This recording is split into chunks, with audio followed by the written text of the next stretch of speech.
नमस्कार दूध उत्पादक मित्रांनो दूध उत्पादकावर वाढत्या खर्चाचा आता ताण आपल्याला पाहायला मिळत आहे। स्थिर दुधाचे दर नसल्यामुळे बरेच शेतकरी आता तीव्र अडचणीमध्ये पाहायला मिळत आहे। राज्यातील दूध उत्पादक शेतकरी सध्या वाढत्या उत्पादन खर्चामुळे मोठ्या आर्थिक तणावाखाली आहे। दूध दर मागील काही महिन्यापासून स्थिर असताना पशुखाद्य, भुसा, पेंड आणि औषधाच्या किमतीत सतत वाढ होत असल्याने शेतकऱ्यांचे आता गणित बिघडलेले आहे।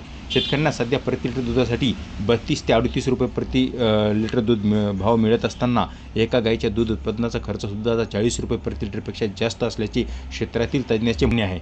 पशुखाद्यांच्या किमतीत 10 ते 25% वाढ झाल्याचे आपल्याला पाहायला मिळत आहे। औषधाच्या खर्चात झालेली दुप्पट वाढ आता ही दूध व्यवसायकासाठी परवडणारी दर नाही आहे। आता बऱ्याच शेतकऱ्यांची अशी मागणी आहे की 3.5चा फॅट व 8.5चा SNFसाठी सरसकट 42 रुपये प्रति लिटर दूध दर द्यावा।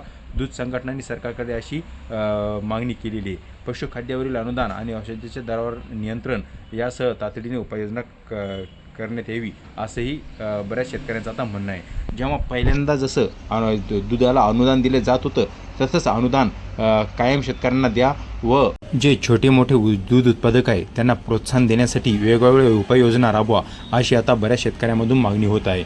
मित्रांनो, आता 40 ते 42 रुपये प्रति लिटर दुधाची सुद्धा शेतकऱ्यांनी आता मागणी लावून धरलेली आहे आणि शेतकऱ्यांना हा 30 ते 32 रुपये दर हा परवडणारा नाही आहे।